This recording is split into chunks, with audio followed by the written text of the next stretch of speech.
Two new clients, actually, although they came as a pair. Twins, in fact. Ian and Hazel, the pensionable-aged progeny of the recently deceased Dorothy Paget. Jackson had not warmed to Hazel when she contacted him on the phone, but she wanted to meet in Ilkley, the scene of the crime, as she referred to it, and Ilkley boasted a Betty's Cafe tea rooms that Jackson had never visited. It wasn't the siren call of a toasted tea cake that drew him, so much as the promise of order, of sanctuary even. A clean, well-lighted place, his ex, Julia, said when he had tried to explain the attraction. That's Hemingway, and don't pretend you know that, because you don't. He didn't, but he was fairly sure you would never find Hemingway in Betty's, chomping on an iced fancy. Hemingway's loss. "And this is where the painting hung, in your mother's bedroom?" Jackson had asked, contemplating the ghostly outline, as if whatever had been on the wall had been vaporized. He was reminded of Hiroshima. He was in a dark mood, feeling the weight of history on his back. His teenage son, Nathan, clearly wasn't going to take up the burden. "Yes," Hazel Sanderson, née Paget, said. She had been a geography teacher before retiring. When Jackson was at school, geography had consisted of tracing maps and colouring them in and getting a whack on the back of your hand with a wooden ruler if you made a mistake. Perhaps it had advanced since then. Perhaps not. "It was a portrait," Ian said. "Small, about 10 by 10 without the frame, approximately," he added, in case he sounded as though he had measured it. He had, Jackson thought.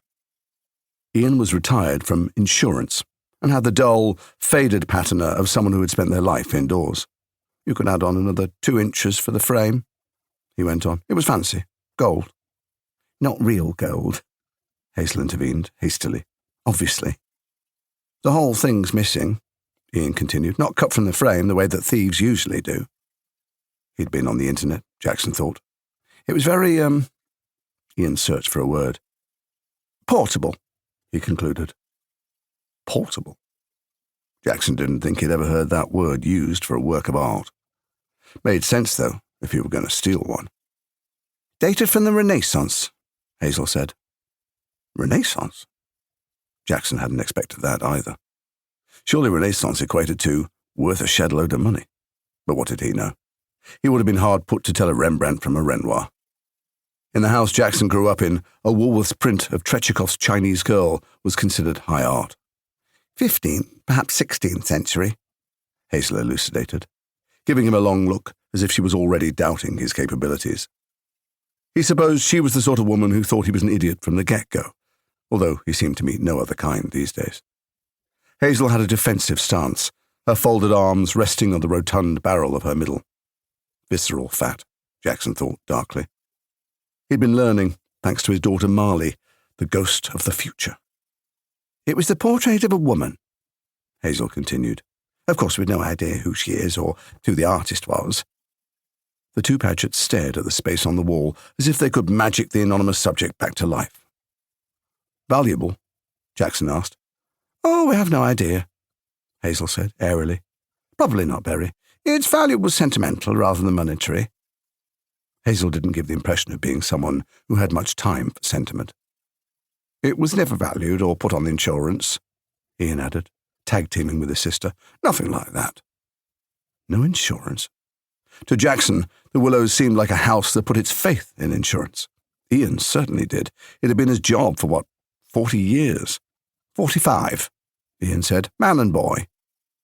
Jackson's soul shrank at the thought of nearly half a century of indentured labour. "The painting had no provenance, as they say," Hazel said, approaching the word carefully, as if it might be dangerous in some way. The word meant something to her, Jackson thought. "Dad bought it cheap at an auction after the war, in a house clearance." "Nobody wanted old stuff in those days, did they?" Ian said. Jackson had the distinct feeling that the two of them were reading from a script, one they'd agreed on beforehand. They were leaden actors, Ian particularly. "Its origins are lost in the mists of time, I'm afraid," Hazel said. "It's been hanging in Mum's bedroom for as long as we can remember, hasn't it, Ian?" Ian responded eagerly to his sister's prompt. Yes, he said, nodding in strenuous agreement. He was going to hurt his neck if he wasn't careful, Jackson thought. "Mum said she liked to see it."